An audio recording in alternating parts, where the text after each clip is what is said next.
Good evening, ladies and gentlemen, and welcome back to the Golden Ticket Show, where we talk everything betting for the upcoming week. My name's Dan Hancock, and I will be breaking down the slate. First, we're going to go through a little. It's going to be a little different this week. We're going to go over the Monday Night Football plays first. After last week, as the games are starting a little bit early this week, and then as well, we're going to go over the plays we mentioned last week, as well as our plays for the upcoming week, and how to decipher how the lines are moving with all the injuries, all the new player updates we've been getting in the last couple hours.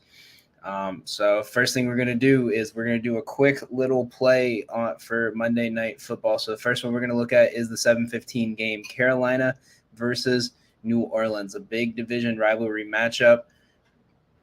This is going to be a very interesting game because if you watched how the Saints played last week, it just looked ugly from both sides, them and the Titans. I know it was the Titans, but it's at the end of the day, this is a team that the Saints for some reason have struggled against. They've been the under is hit in 4 consecutive games. I think there was a stat the other day that they've been held to 11.5 points per game over the last 4. In the last 2 years against the Panthers. So with that being said, we're taking the under on this one. The under was set at 39.5. If you look at it right now, we're 15 minutes from kickoff, and let's see here. It's still at 39.5. It started at 43, so even Vegas thinks this is going to be a very low scoring game. I don't see a way between either of these two offenses any kind of movement this year. I mean, this is Derek Carr's first game with the team in an uncontrolled weather environment. They're outside of the Superdome. This is a Panthers team who just really couldn't seem to find an identity last week. We couldn't really see who Bryce Young's favorite target is. They're bringing back DJ Chark this week, which should give them a little help. But the Saints do have a tough defense. I think it's going to be a very uncomfortable game for both offenses and a very good game for both defenses. Like I said, the under is hit in 4 consecutive. They haven't went over 35 points since the last game Drew Brees played against the Panthers. So that just shows how bad this one's going to be tonight. The unders have hit in every game so far on primetime except for one. Give me an under at 39.5 tonight for that one. That's at minus 110 on FanDuel and DraftKings. Should be an easy cash right away to start the week. And then next, we're going to look at the second game that kicks off at 8:15, the Pitt versus Cleveland game. It's another division rivalry game. I really like the fact that there's divisional games to start the Monday night slate. I think the prime time this week being New England and Miami, and then you got Pitt, Cleveland, Carolina, New Orleans. There's something added to it being a divisional game. There's more at stake than just a regular game in week 2. With that being said, I love Cleveland -3 here. I don't understand why this line is higher. It doesn't make any sense. I don't know what they're seeing that's making this line jump up. And what's really interesting, if you can get it in now, the line's actually at 2 instead of 3. So if you could take it at -2 or -2.5, I would by all means go at it again. Pittsburgh's awful. They saw it last week. This is a team that it's the same team as last year. They don't really know what they're doing. It's going to take them 5 or 6 weeks before they feel like they have some kind of a rhythm and they have something they're doing. I think it's just going to take them too long to get anywhere near a playoff spot this year. I think this is going to be one of those years that they finish under 500, and they really struggle when it comes towards the end of the season. Cleveland played a great game. It was against the Bengals team who really was struggling. This will be a good chance for them to go 2-0 in division play and take the lead over the Ravens. And like I said, this is Kenny Pickett is just awful. He's not the quarterback that I feel like the Steelers think he is. I think he's just their bridge quarterback until they can get a new draft pick in there. With the blowout and also the news about 30 minutes before game time, Deontay Johnson was announced as inactive today, and he's going to be out the next couple of weeks. And the line still hasn't really moved. I think which is an interesting look. I think that might be thinking something with that Cleveland's going to be able to, or Pittsburgh's going to be able to use George Pickens more, and their offense is going to be used a little bit more. But with no Deontay Johnson, you're relying on George Pickens, and you're relying on Najee Harris, who just haven't moved the ball. They haven't really done anything this year. Cleveland has such a good defense this year that I don't see any way that Pittsburgh covers the spread or wins this game or gets anywhere near. I think it's going to be at least a 2-score win for Cleveland here. So give me Cleveland -3, or if you want to take it right now, it's at -2, -2.5. Get that extra half a point there so you don't have to buy it later on. Alrighty, so the next thing we're going to look at is our recap of last week. If you followed us in last week, we made 6 plays, and we're going to go over. We went 3-3 in our plays. We just about broke even. I think this is going to be a much better week, but we're going to run over our slate from last week and go from there. So our first play last week was the Bengals money line. I thought Joe Burrow was going to have a great game. I thought he was going to bounce back and have an MVP type game. Clearly that injury is still bothering him. There's something there that is still going on. Maybe he should have rested an extra week. I know they said originally he wasn't going to play till week 2 or 3. Maybe he should have just waited a week or so out first. Maybe it was just that he was too timid with the ball and their offense was too stale. I don't know it, but when you have a team as good and star-studded as the Bengals and you can only put up about 35 yards in the first half in back-to-back games, that's not a good sign. That there's clearly something going on there.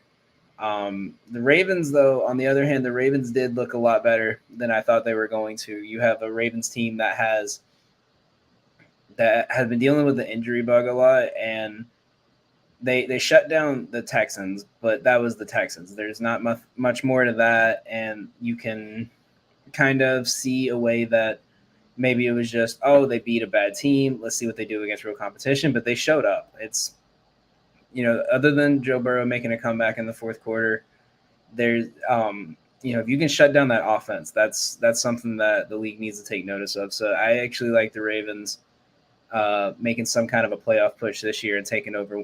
If they don't take the division, they're definitely going to take a wild card spot this year. That's where the team's at, in my opinion. The second half looked great. It looked like the old Bengals team that we're used to seeing, but time will only tell what's going to happen with Joe Burrow's injury. He's still listed as questionable, and he even said himself his leg's not 100%, and he can still feel it hurting. So we will have to see what goes on with him in the next week or two before you can kind of see where the Bengals are at for the season. If they try to make a division, a wild card run, if they just try to rest Burrow and rebuild the season. No, it's early. You never know what's going to happen, but these injuries can linger, and that's something that's really going to have to take a toll on this team. But also just remember the Bengals started 0-2 last year, and they made it all the way to the AFC championship game again. So this is a Bengals team that knows what it's like to play from behind. So maybe Burrow takes a week off, and then all of a sudden they come back and they win 10 straight. You never know what we're going to get with Zach Taylor and Joe Burrow. So time will tell. But, yeah, Bengals money line, thought it was the move last week. Was not. Our next play was the Colts to win. Colts money line. Easy money every week. I don't care how good of a defensive-minded coach DeMeco Ryans is. I will fade the Texans nearly every week. They have a great defense. They have a very good quarterback. I don't want to say a great quarterback. Time's going to tell with him, but they have a good quarterback. He doesn't have weapons. Dameon Pierce is a great player, but he can't be relied on the way like the Titans rely on Derrick Henry. The Giants would rely on Saquon. But there's something with that team that you put a great running back with a good quarterback, but you don't give him any wide receiver weapons. And it doesn't make sense to me because now you have a quarterback who has no one to throw to. Nico Collins was his top target. Nico Collins is anywhere near a top running back or should be a wide receiver one on anyone's sheet. Granted, he helped us cash out this week, so don't want to go too hard on him, but Nico Collins is nowhere near a wide receiver one on a team where he has to play as the wide receiver one. So Anthony Richardson just dominated that first half. And he really doesn't have any. I don't think he really has any wide receiver weapons either. I didn't see much of the game, but Michael Pittman has not really impressed me that much. Zach Moss played great, so with Anthony Richardson and then potentially having Jonathan Taylor back, and now you have Zach Moss as well. It's going to be really interesting to see what the Colts are going to do here, if they're going to try to trade away JT, if they're going to try to do a 2-down back, or if they're just going to give him full control again and put Zach Moss on the bench. The injury concerns me going into week 3 on what's going to happen with the Colts, because now you might have to rely on Gardner Minshew, and that's going to be tough for your team. That's going to be a situation that you might not want going into. Let's see, who do they play this upcoming week? When you go up against a team like the Ravens, you don't want to go with your backup quarterback. You want to go with your top quarterback. So hopefully AR comes back.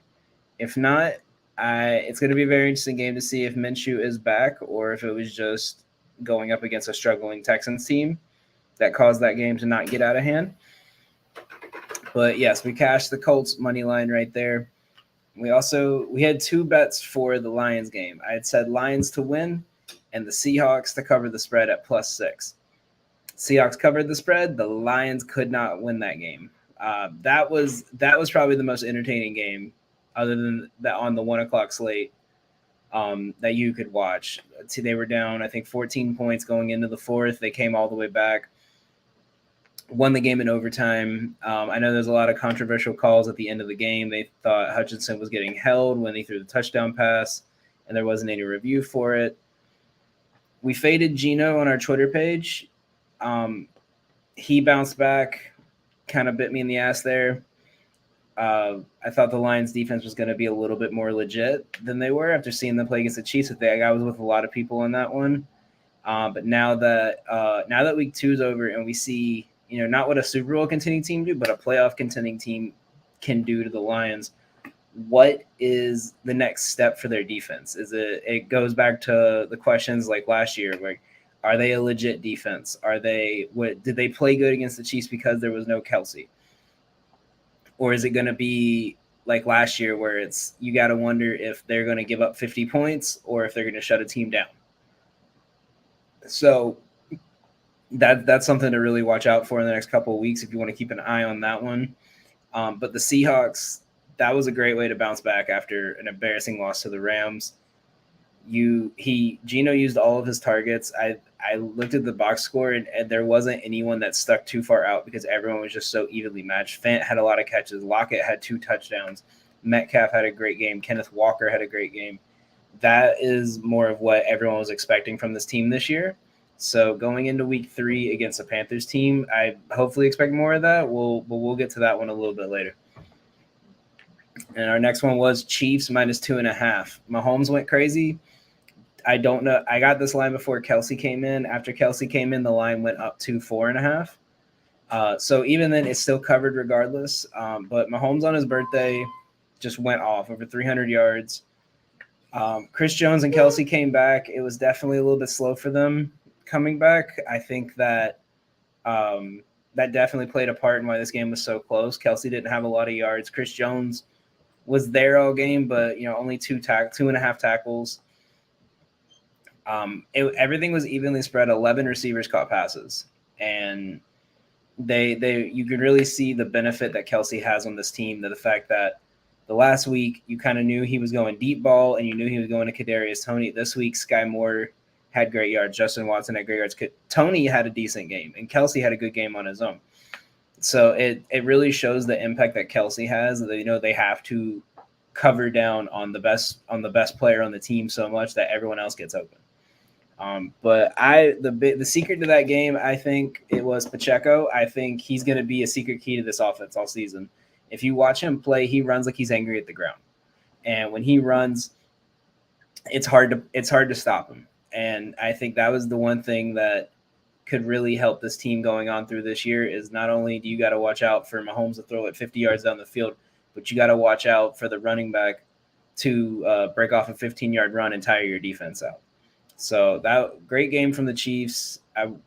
It's going to be, they got to really go back to how they were in the first half, or how they were in the first half last year, excuse me. But that was a big game against a potential playoff opponent they're going to have to face again, but possibly this year. And the last one was Giants minus 4.5. That was one of the ugliest but most fun games I've ever seen in my life. If you're a degenerate like me, you bet on the Giants to win at halftime just for fun, and it luckily cashed out. I think I made $100 off that. So thanks, Daniel Jones. I'm gonna go buy your jersey tomorrow. But this Giants team is gonna be bad. This is gonna be an ugly season. Now that Saquon's out I think they said he's out for at least the next week, and he's questionable for the next 2. This is gonna be such an ugly team this year.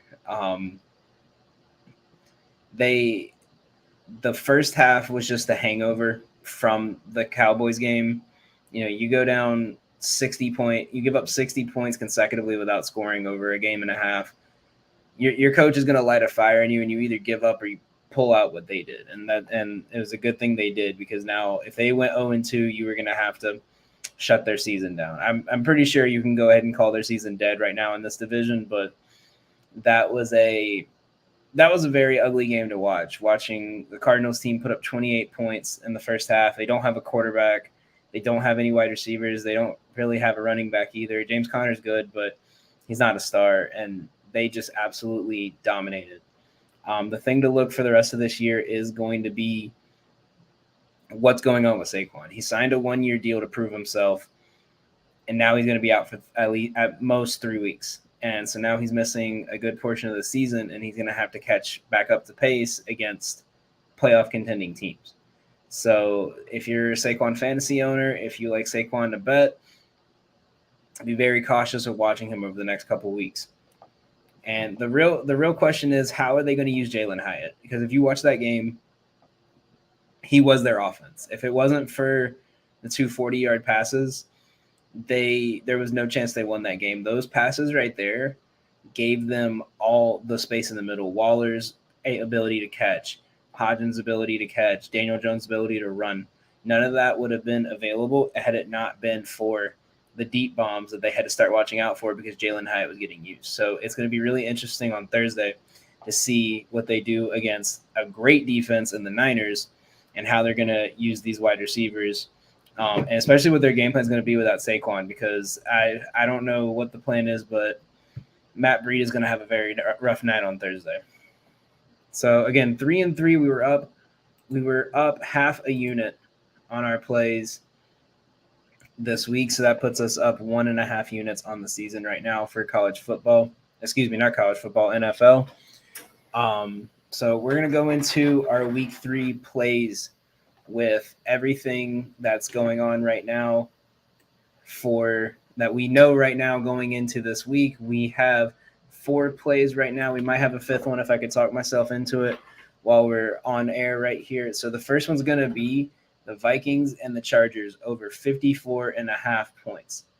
Now, this one is something I think is going to rise very, very quickly.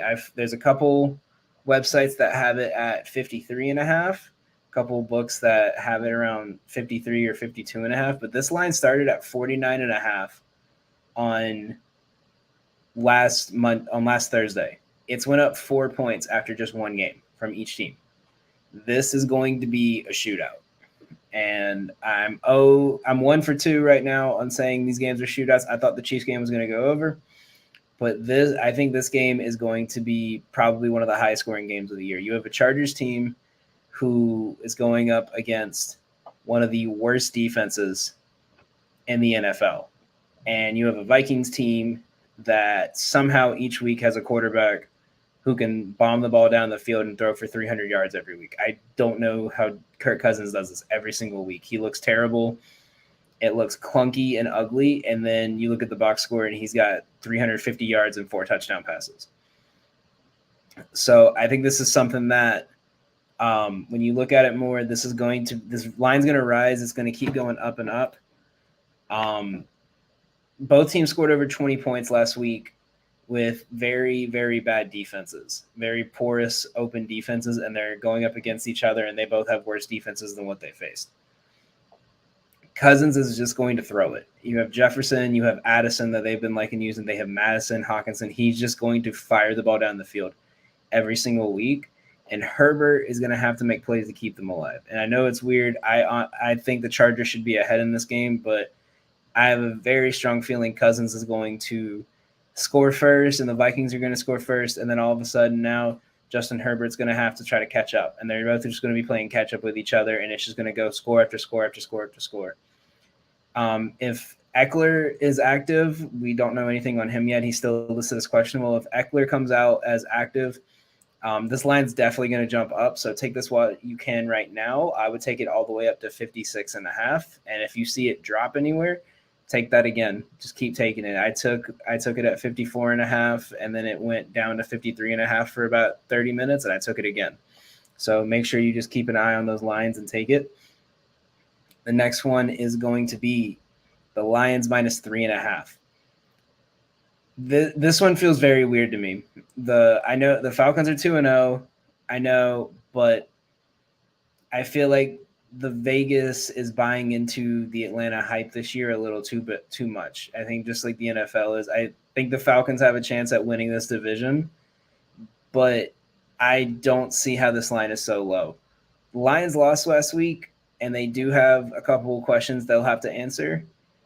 But what is Ritter going to do against this defense? Honestly, I feel like what we saw from him last week could have been a fluke. I think you have two very gutsy coaches in Arthur Smith and Dan Campbell who are going to go for it on fourth down a lot. But I just think that Detroit's defense is going to lock up. They're not going to lose 2 in a row at home. And I think the Lions are going to pull out with this one.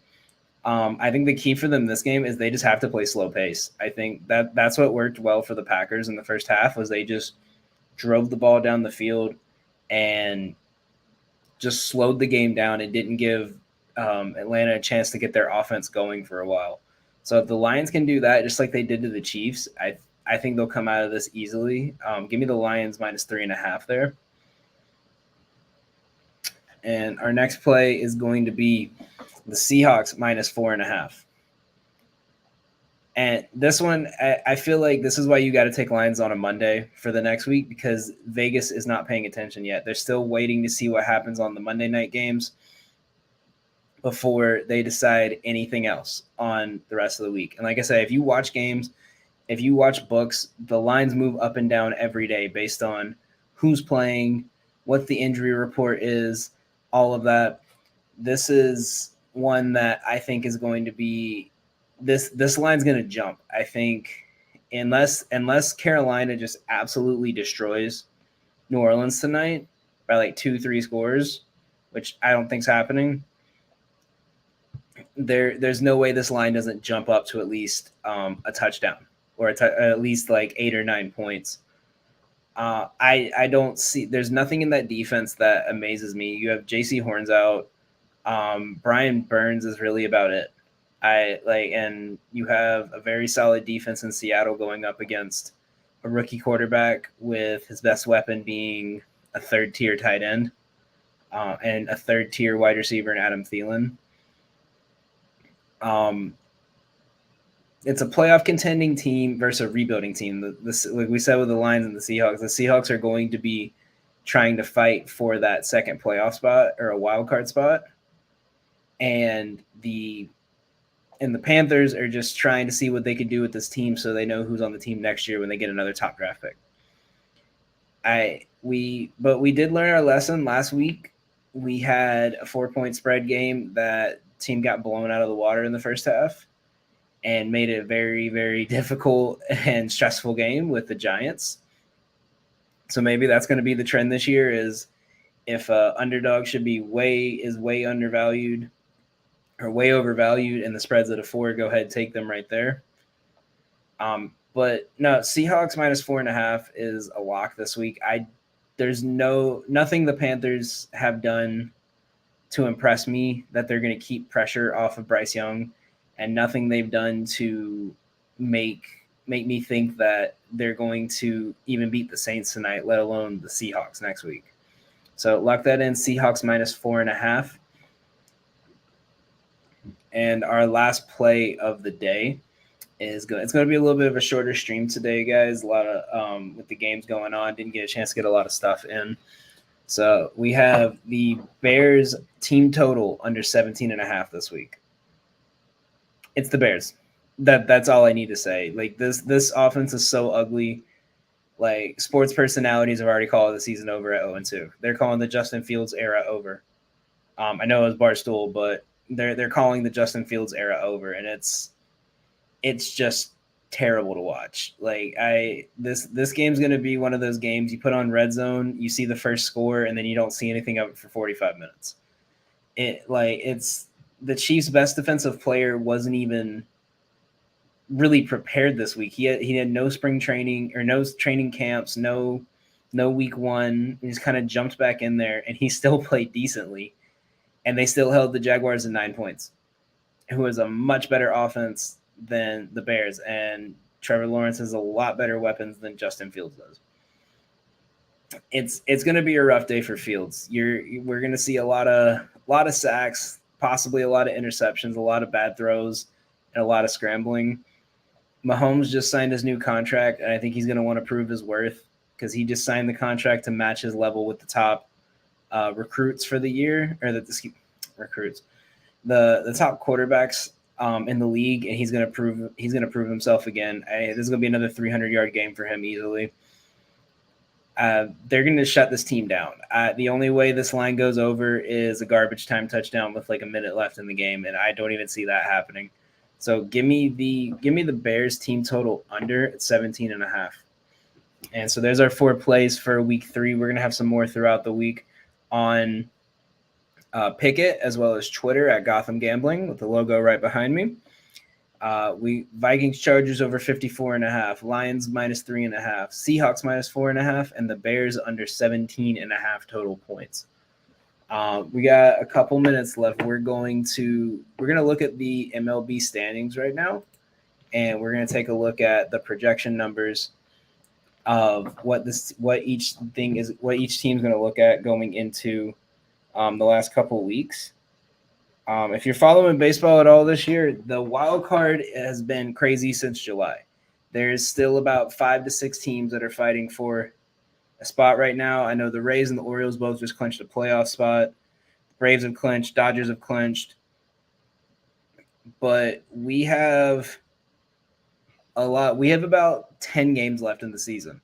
And a lot is going on because a lot of these wildcard teams are facing each other. The Braves are in. Braves, Dodgers, Rays, Orioles are all in. The teams that are fighting right now, you have the Rangers, the Blue Jays, the Mariners, and somehow the Yankees are still technically alive in the playoffs. And if you told me that a couple weeks ago, I would think you're high. They're literally if the Blue Jays and the Mariners get swept this week on Monday, Tuesday, and Wednesday, and the Yankees win 2 out of 3, they're a game and a half behind in the wild card. So this is big because like you have 4 teams that are fighting for a spot just to survive. If you look at it, I think the Mariners, they hit that hot streak. I think they're falling out. I think they're done. They have a really easy weekend coming, or not a weekend, but they have a couple of days coming up. They're facing the A's. They have a chance to really like put themselves ahead of some of these teams, but they struggle. Apparently they've struggled against the A's. I saw that today. JP Sears has a .08 ERA against this team. And like I said, this is their chance to make it. If they can get a sweep here, I guarantee they're making the last wild card spot, and the Rangers and them are going to take the last 2 spots. If they can win 2, they're still in good hands. I think they're falling out, though. I think the Rangers and the Blue Jays are going to take the last 2 spots in the AL, and I think in the NL, I think the Diamondbacks and the Diamondbacks and the Cubs are going to take it. I don't think the really it's the last spot they're fighting for.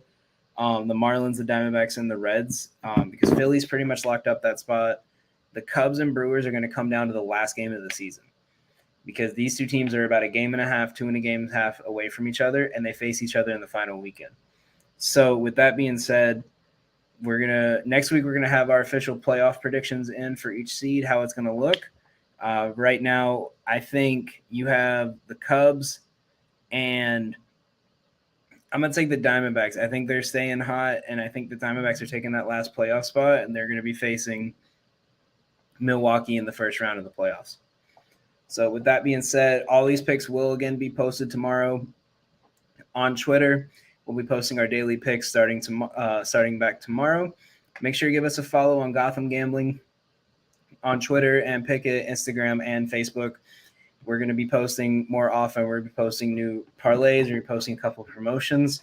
And if you missed it last week, we have a promotion coming up throughout the NFL season. Every Thursday night, the followers on our page will pick our bet for the Thursday night football game. And the winner and whatever amount we win by the end of the season, whoever we pick one random follower and they win the entire cash prize. So last year we had a couple friends do this on their page. The winner won about $900. So we're putting a bet down each week. Whatever profit we make off that bet, one lucky winner gets all of that money from the whole NFL season. So all you got to do is just follow the page, like the post, and vote, and we give you guys easy money at the end of the year. So with that being said, we do want to thank you for your time today. Thank you guys for listening in and following along. Make sure again to check us out on Twitter at Gotham Gambling. We're posting every single day, everything from where we let Madden make our picks. We post videos, ladder challenges, things like that. So if you love gambling, you want more insight, you want some winning picks, come check us out. Thank you guys. Y'all have a good night.